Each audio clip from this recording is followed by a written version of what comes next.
மீனராசிக்காரர்களுக்கு தமிழ் புத்தாண்டு 2026 எத்தகைய ஒரு ஆண்டாக இருக்க போகுதுங்கிறது சயின்டிஃபிக் வேதிக் அஸ்ட்ராலஜி முறையில் அறிவியல் சார்ந்த இந்திய வேத ஜோதிட அடிப்படையிலான ஒரு முறையில் நம்ம பார்க்க போகிறோம்.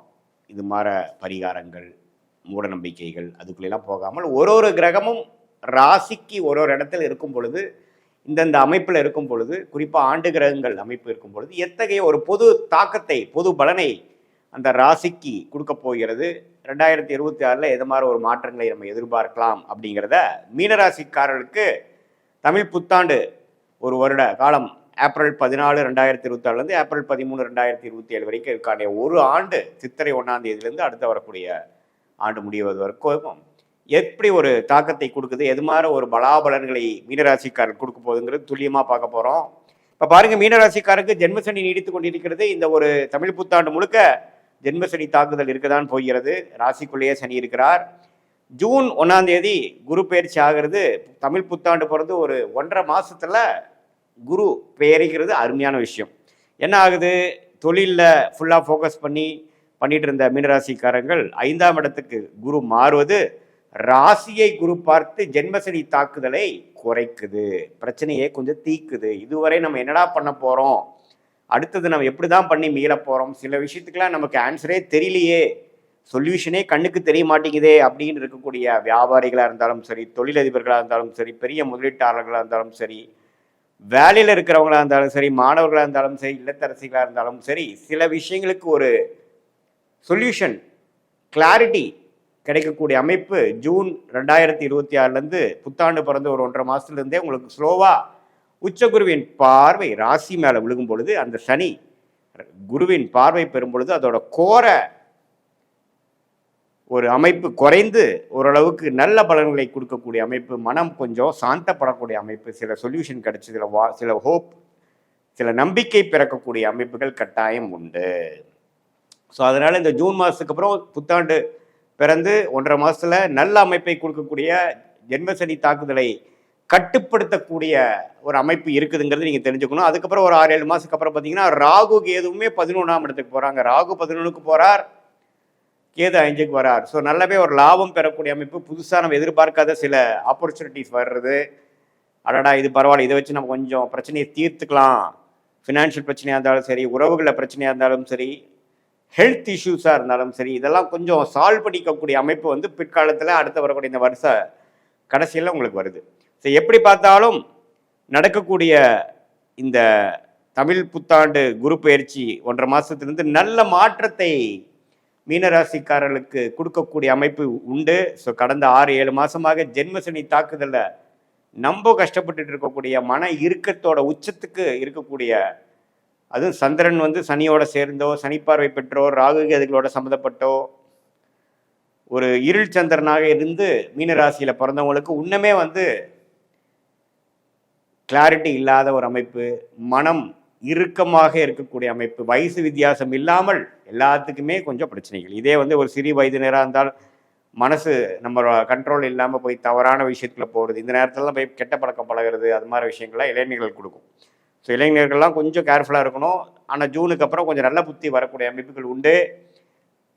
இது மாதிரி கல்யாணம், திருமணம் எதிர்பார்க்குறவங்க கேர்ஃபுல்லாக பார்க்கணும். நீங்கள் தேர்ந்தெடுக்கக்கூடிய ஸ்பவுஸ் எப்படிங்கிறது பார்க்கணும், அவசரப்பட்டு முடிவு எடுக்கக்கூடாது.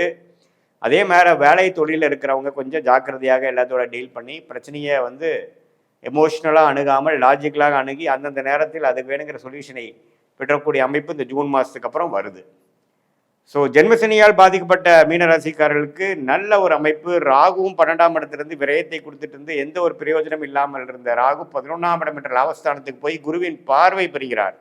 ஸோ இதெல்லாம் ஒரு அற்புதமான ஒரு மாற்றத்தை கொடுக்கக்கூடிய ஒரு ஆண்டாக மீனராசிக்காரங்கள் ஜென்மசனியை தாக்குதலிருந்து மீண்டு வரக்கூடிய ஒரு ஆண்டாக இருக்குதுங்க.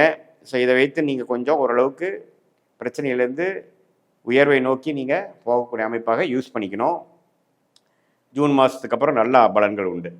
ஸோ இது பொதுவான பலனே தவிர உங்களுடைய ஜென்ம ஜாதகத்தில் நீங்கள் பிறந்த தேதி, பிறந்த நேரம், பிறந்த உரை வைத்து வரக்கூடிய திருக்கணித பஞ்சாங்கத்தில் உங்கள் ஜாதகத்தை போட்டு நீங்கள் எந்த லக்னத்தில் பிறந்தீங்க, நீங்கள் மீனராசியில் ரேவதி நட்சத்திரமாக இருந்தாலும் சரி, உத்திரட்டாதி நட்சத்திரமாக இருந்தாலும் சரி, புரட்டாதி நட்சத்திரமாக இருந்தாலும் சரி, நீங்கள் எந்த லக்னத்தில் பிறந்தீங்க, லக்னாதிபதி எப்படி இருக்கிறார், என்ன தசாபுக்திகள் நடந்து கொண்டு இருக்கிறது, நல்ல யோகமான தசைகள் உங்கள் லக்னத்துக்கு போயிட்டு இருக்காங்கிறதெல்லாம் பார்த்து, நல்ல யோகமான தசைகள் போகும்பொழுது நான் சொன்ன பலன்கள் கொஞ்சம் தீய பலன்கள் குறைவாகவும், கொஞ்சம் சுமாரான தசை போகும்பொழுது நம்ம சொன்ன இந்த தீய பலன்கள் கொஞ்சம் அதிகமாகவும் இருக்குமே ஒழிய, மற்றபடி உங்களுடைய ஜாதகத்தை பார்க்கும் பொழுது இன்னுமே துல்லியமான பலன்கள் எடுத்து அடுத்த வரக்கூடிய 3 வருடம், 1 வருடம், 6 மாதம், ஷார்ட் டேர்ம் லாங் டேர்ம்லாம் எப்படி இருக்குது, எது மாதிரி திசையில் நம்ம வாழ்க்கையை திரும்ப போகிறது, எது மாதிரி டெசிஷன் எப்போ எடுக்கலாம், எப்போ மாறலாம், எப்போ வந்து ஒரு இடத்த விட்டு ஒரு இடம் மாறக்கூடிய அமைப்புகள் இருக்குது, வெளிநாடு இப்போது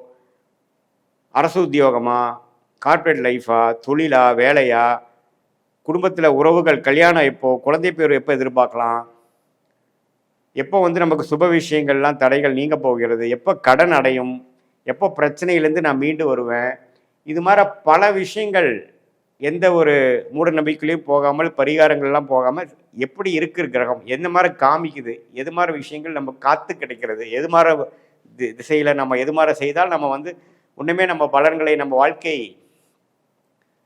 விஷயத்தை ஒன்றுமே நம்ம மேம்படுத்த முடியும், நம்ம பொட்டன்ஷியல் எப்படி இன்க்ரீஸ் பண்ண முடியுங்கிற அளவுக்கு நம்ம கண்டிப்பாக சயின்டிஃபிக் வேதிக் அஸ்ட்ராலஜி முறையில் கண்டிப்பாக பார்த்து அதுக்கு வேணுங்கிற தீர்வுகளை தேர்ந்து எந்தெந்த டைம்லைன்ஸ் என்ன, எது மாதிரி யோகமான தொழில், யோகமான படிப்பு, யோகமான வேலை, எந்த துறை நமக்கு நல்லா இருக்கும், எந்த நேரத்தில் மாறலாம், எப்போ வந்து நமக்கு ஓரளவுக்கு எக்ஸஸ் ஆஃப் அமௌண்ட் வந்து உங்களுக்கு கடன் அடையும், எப்போ வந்து குடுக்கல் வாங்கல பிரச்சனை தீரும், எப்போ வம்பு வழக்குகள் தீரும், வழக்குகள் உங்களுக்கு சாதகமாக எப்போ வரும், எப்போ போடலாம், எல்லா விஷயங்களும் பார்த்தீங்கன்னா ஓரளவுக்கு சயின்டிஃபிக் வேதிக் அஸ்ட்ராலஜியில் உங்களோட இண்டிவிஜுவல் சார்ட் எப்படி இருக்குது, 9 கிரகங்கள் 12 கட்டத்தில் 27 நட்சத்திரத்தில் எப்படி படர்ந்து இருக்குது, அதை வைத்து உங்கள் கர்ம பலன் என்ன சொல்லுது அப்படிங்கிறத சயின்டிஃபிக்காக நம்ம பார்த்து அது மூலமாக நம்மளுடைய வாழ்க்கை முடிவுகளையும் திட்டத்தையும் திட்டி அது பிரகாரம் நம்மளுடைய டைம்லைன்ஸ் நம்ம போகும் பொழுது தேவையற்ற பண விரைவு, பண விரயங்கள்,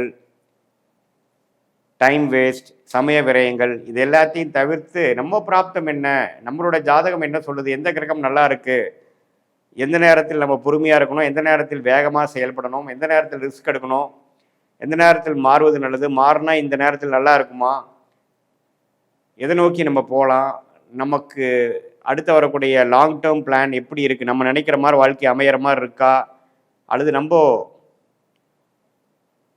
ரிஸ்க் எடுத்து நம்ம மாட்டிக்கூடாதா அப்படிங்கிறத எந்த விதத்துலையும் மூட நம்பிக்கையில் போகாமல் துல்லியமான பலன்கள் நம்ம கிரகம் எந்த அமைப்பில் இருக்குது, திக்பலம், ஸ்தானபலம், திருப்பலம் பொறுத்து உங்கள் கர்மா எப்படி செயல்படுதுங்கிறத துல்லியமாக பார்த்து அது மூலமாக நல்ல கிளாரிட்டி பெற்று வாழ்க்கையில் தேவையற்ற விஷயங்களை தவிர்த்து நேர்முகமாக போய் எந்த ஒரு எதிர்மறையான ஒரு எண்ணங்களை போகாமல் வாழ்க்கையில் எளிதில் வெற்றி பெற முடியும் என்று சொல்ல விரும்புகிறேன். மீண்டும் மற்றொரு காணொளியில் சந்திப்போம். நன்றி, வணக்கம்.